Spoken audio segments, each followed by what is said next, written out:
Stamattina mi sono alzato, oh bella ciao bella. اي حاجه لازم يبقى فيها خطه، والخطه بتبقى مبنيه على مجموعه تفاصيل كتير قوي. انا محمد عصام، دكتور دايت.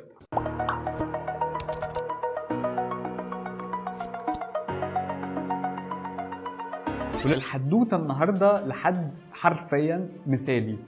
في الاغلب انا بقابل ناس ملتزمين، بس المره دي هتفهموا هي ليه كانت مثاليه. اول حاجه، هي كانت بادئه 90 كيلو، وصلت 55 كيلو، شغاله دلوقتي فتنس موديل في دبي، من افضل الناس اللي اشتغلت معاهم على الاطلاق. الاول احنا بدانا بدايه عاديه خالص، سمعت منها وبدانا نحط الخطه ويلا وعايزين ايه وبتاع. ما كانش في دماغها ان هي عاوزه تشتغل كده طبعا ولا اي حاجه، ولا كانت دي من ضمن الطموحات بتاعتها. المهم اول شهر للاسف انا قلت لكم ان انا هبقى صريح معاكم، العيار عندي في الوقت دوت شويه كان فيها ضغوط، زحمه شويه، وفي ناس بتيجي وبتروح والسكرتيره بتتغير وبتاع، وانا كنت بسافر اصلا ما كنتش مستقر قوي يعني. فاول شهر عدى تقريبا وهي خسه 3 كيلو فيه، وكان في مشكله عندها وانا ما عرفتهاش في اول شهر، لان ما كنتش يعني، يمكن دي كانت مشكله عندي، ما ينفعش حتى اقول كده، بس انا فعلا ما كنتش بكامل تركيزي في الوقت دوت. المهم ان هي جات لي بعدها وقالت لي انا ملتزمه وخسيت 3 كيلو بس، هل انا هكمل كده؟ قلت لها تعالي نقعد تاني ونشوف ايه الوضع بالظبط وبتاع. فقعدت اسمع منها، فهي فاجئتني ان هي قاريه شويه، فقالت لي انا حاسه ان انا عندي خمول في الغده الدرقيه، وحاسه ان انا عندي انيميا، وانا سمعت فيديو ليك وانت بتتكلم ان الحالات اللي عندهم انيميا واللي عندهم حاجات في الغده الدرقيه بيبقى عندهم مشاكل، فلازم المشاكل دي تتعالج. فكان هنا النقطه ان فعلا انا بدات اسمع اكتر. طب انت ايه المشاكل اللي عندك بالظبط؟ حسيتي ليه ان في الغده الدرقيه؟ عندي كسل وخمول وضربات قلبي مش منتظمه والنوم بتاعي مش منتظم وهكذا.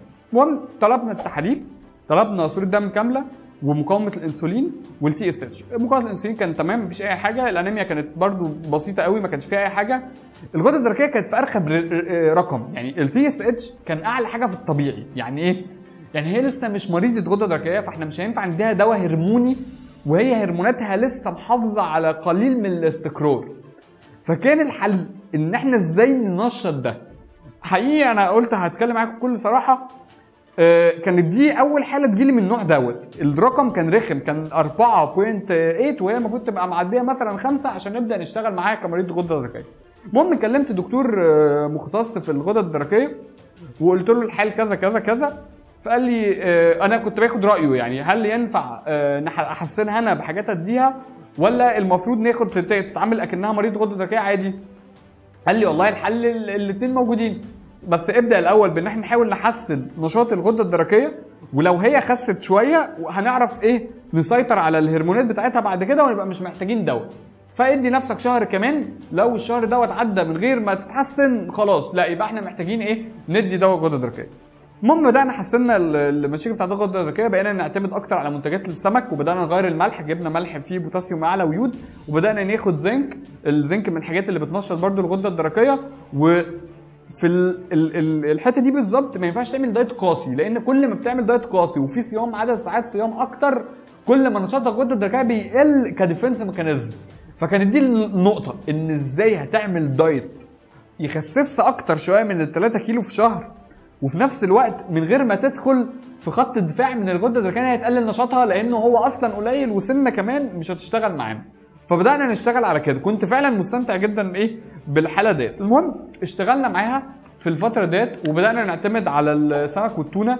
وانا دايما في شغلي ببقى شايف ان اكن في كذا كاتيجوري، يعني اما غده درقيه وده الطريق اللي هنشتغل عليه، يا اما السكر ده الطريق اللي هنشتغل عليه، يا اما العضلات.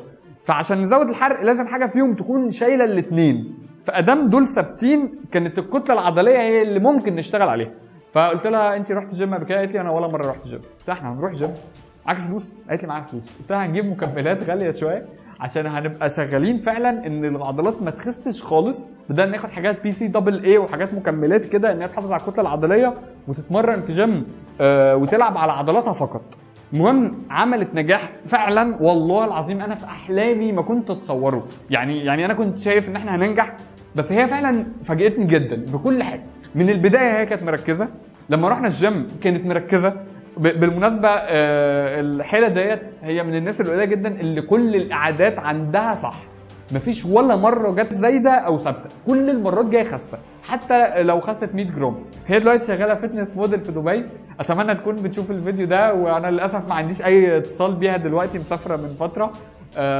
اتمنى ليها النجاح والتوفيق، وفعلا هي كانت ملهمه ليا في حاجات كتير وفي افكار جديده في الدايت، ويا رب تخس كلكم. سلام.